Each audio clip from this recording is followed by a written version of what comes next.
Գյուրջան Կասկադ 60 ամիս փուլային վճարում բազմաթիվ առավելություններ։ Եվ Բաքվում պահվող հայգերիներին եւ ռազմագերիներին ազատ արձակելուն նախ որպես Հայաստանի Հանրապետության քաղաքացի ձեր կարծիքով մեր իշխանությունը որևէ քայլ ձեռնարկում է գերիներին ազատ արձակելու համար եւ այս գործողությունները, որոնք հիմա նաեւ ուղղված են եկեղեցու դեմ, որքան պետք է շարունակվեն։ Եթե առաջին հարցին պատասխանեմ որպես Հայաստանի Հանրապետության քաղաքացի իշխանություններին կխնդրեմ որպեսի տեղ թողեն, որ հետո իրանց համար էլ կանգնողներ լինեն, իսկ ես առաջի կանգնողներից կլինեմ, հավատացեք, եթե վաղ իշխանափոխություն լինի, ամենայն անկեղծությամբ եմ ասում, որպես հումանիստ եմ ասում, որպես ուղղակի մայր եմ ասում, ես երկրում երկու երեխա մեծացնող եմ ասում, թող տեղ թողնեմ, որ վաղը իրանց համար էլ կա մեկը կանգնի, որտեվ այն նկարները, որոնք որ ես հիմա նայում էի, իմ համար ահավոր հուզումնալից են, որովհետև չկա այդտեղ մի մարդ, որ ասես դեղ այլի պիտի նստեր, չէ, այդ մարդիկ ոչ կաշառակերներ են, ոչ թալանչիներ են, ոչ հանցագործներ են, իրանք մի տեղում են, որտեղ որ ինձ թվում է միայն հանցագործներ պետք է լինեն։ Ես այստեղ եմ, որպեսի մենք մի հոգով ավել լինենք, որպեսի այդ Եվրոպայի պատգամավորները, եվրոպացի պատգամավորները տեսնեն, որ մի հոգի ավել է այստեղ կանգնած, քիչ լինենք, թե շատ լինենք, միևնույն է մեր ձայնը թող լսելի լինի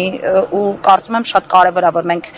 իրենց ասենք, որ օքեյ չի, այսինքն չգան Հայաստան միայն գառնին տեսնեն, ինչ որ, չգիտեմ, արարողակարգային բաներ անեն, գնան ծաղիկ խոնարեն, չնայած ծաղիկ խոնարելու տեղն էլ քանդել են, ինձ թվում է այդտեղ էլ չեն գնում ծաղիկ խոնարելու, ուզում եմ որ տեսնեն, որ չէ, մեր երկրում, եթե իրենք համարում են, որ սա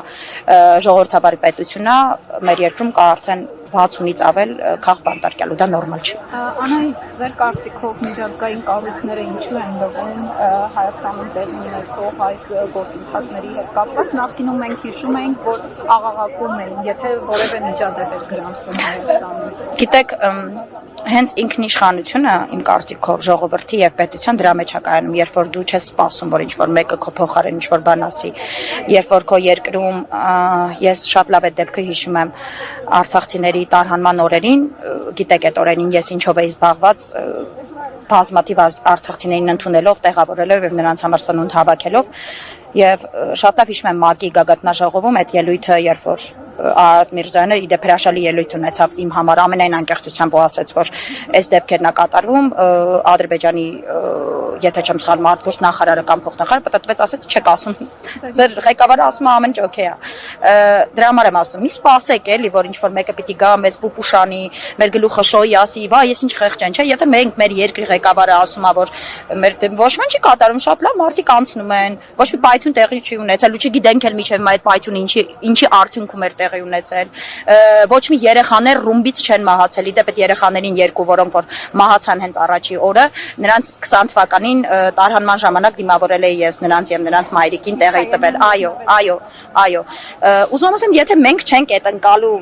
մեր ղեկավարությունը, մենք ենք, չէ, վերջիվերջո մեր դեմքն է այդտեղ։ Այդ մարդիկ ճիշտ են, դրա համար մի ես չեմ սպասում, ամենայն անկեղծությամբ։ Ես իմ ազգի հետ մեկտեղ կարողացա այդ օրերին օրինակ բարեգործություն անել, ու ես սպասում եմ, որ իմ ազգում կլինի այնպիսի մի ղեկավար, որը որ չի սպասի, որ ինչ-որ մեկը գա ինձ պաշտպանի, այլ ինքը կկանգնի պաշտպան, որովհետև եթե մենք ընտանիք ենք մի մեծ, ուրեմն մեր ընտանիքի հայրը պիտի մեզ պաշտպանի։ Ուզում եմ այնպիսի ընտանիքում հայր ունենալ, մեր մեծ ընտանիքում, մեր ազգի մեջ, որը որ ինձ կպաշտպանի, ոչ թե ես կսպասեմ, որ ինչ-որ Եվրոպայից մեկը կգա ու կսկսի ինձ պաշտպանել։ Եվ եկեղեցու շուրջ տեղ ունեցող այս գործընթացների հետ կապված, ինչ պետք է անի առաքելական եկեղեցու հետևորդը եւ ինչ պետք է անի առհասարակ հայ ազգը։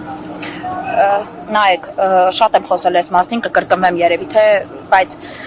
եկեղեցին նայել որպես ու գիտակցել, որ նայել որպես եկեղեցուն, որ մի հոգևորականով, նույնիսկ մեկ կաթողիկոսով, ես այդպես չեմ նայում, իմ համար եկեղեցին, դա իմ պետականության ամենակարևորագույն ինստիտուտներից է, անգամ նույնիսկ երբ որ պետականություն չի ունեցել մեր երկիրը, միևնույնն է կարևորագույն ինստիտուտներից մեկն է եղել եկեղեցին, եւ ես այսօր թողնել, որ ինչ որ մարդիկ տշեն այդ հիմքերը ու նայեք, երբ որ հիմքն է ինքը շենքի ու դու իրան քանդում ես, դու էլ վերևը չես կարողանա սարքել այդ շենքը։ Ես ուզում եմ, որ մենք դա գիտակցենք։ Դե այսօր օրինակ տեսանք իրանց ֆեյք դպիրին, ֆեյք կարգալույց եղած քահանայով, ֆեյք պատարագին, ֆեյք դպիրին։ Եթե մարդ կա, ես շատ ուրախ եմ իդեպ, եկեք ազնիվ լինենք, այն ինչ որ կատարվեց այդ օրերի այդ օրվա պատարագին, դա հավատավոր ժողովրդի կամքի ներկայությունն էր, որ մենք չենք գնում այդպես բանի մասնակցել։ Դուք այնտեղ տեսել եք, բացի իրենց, հա, սատարող այդ փոքրիկ ինչ որ մասայա, չգիտեմ, շատ թեկուզ մեծ ոնց ուզում են իրենք իրենց կոչեն, տեսել եք այդտեղ հավատավոր ժողովուրդ, ես չեմ տեսել։ Այդ տեսականից օրեցօր ավելի մեծ թափ է հավաքում այս հակաեկեղեցական արշավը, կարծես նահանջ չի անում իշխանությունները, հայտարարել են, որ մյուս կիրակել են գնալու, ընդհանրապես գնալու են։ Ինչ է կարծում, ի վերջո հաջողելու են այս հակաեկեղեցական արշավում, թե ոչ։ Եկեղեցին եղել է 1700 քանի տարի, եկեղեցին եղել է պատիվ ունեմից, Հայաստան Դաշինքից, ՔՊ-ից, ՀՀՇ-ից, բոլոր կուսակցություններից առաջ հավատացած եղեք, լինելու է ինձանից, ձեզանից եւ մեր երեխաներից հետո էլ, որովհետեւ եկեղեցին մեր պետականության հիմնասյուներից մեկն է։ Եկեղեցին այն ինստիտուտն է, որը որ չպիտի չափվի ինչ որ մեկի ուզելով կամ ինչ որ մեկի չուզելով։ Մնալու է ու հավատացած եղեք, իսկական հավատավոր հայը դրա կողմնակից է, ես վստահ եմ։